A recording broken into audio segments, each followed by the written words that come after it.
kanda aho hatukura subscribe yikore maze twikomereze maze ujye ubona byose. Theben akaba yemeye kuba umugabo mu mategeko no mu rukiko.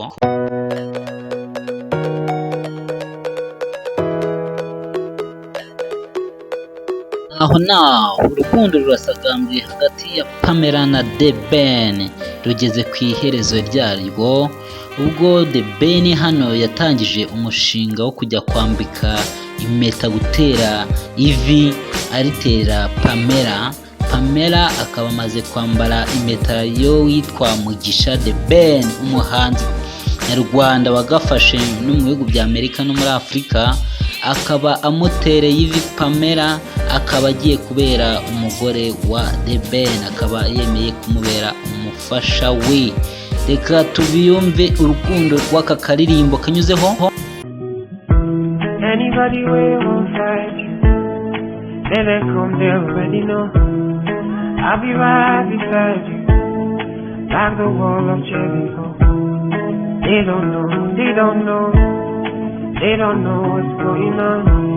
When I get you, my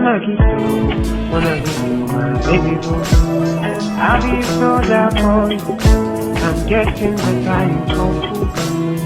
You should know Tukiva mu gutera ivi, reka tunyarukire aho Theben uyu munsi tariki ya none ya 31 z'ukwezi kwa 8 2022 yemeye gusezerana mu rukiko rukuru mu murenge, cyo twita umurenge. Yemeye gusezerana n'uwitwa Pamela.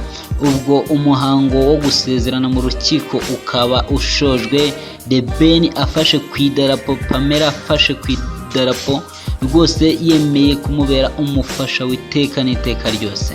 Ibyo tubisanga hano mu kinyamakuru cya MDTV. Kurikirana buri munsi ku wundi, ukore subscribe maze ujye wimenyera udushya twinshi. Aya ni amashusho ya Pamela na Theben ubwo bari batubuje kwinjira muri igikorwa nyirizina, ariko byanga bikunda, twebwe murabizi ko tutajya duca ku ruhande turahagera. Ubwo rero iyi nkuru itangiye ivuga iti abahanzi bose bagomba kuzana abagore nk'uko byari byateganyijwe na King James, akaba amaze iminsi amwivuganye. Muramubona hano ubwo abahanzi bose bari babona bagiye gukubitwiza akabwana, akaba yizivuganya abagore.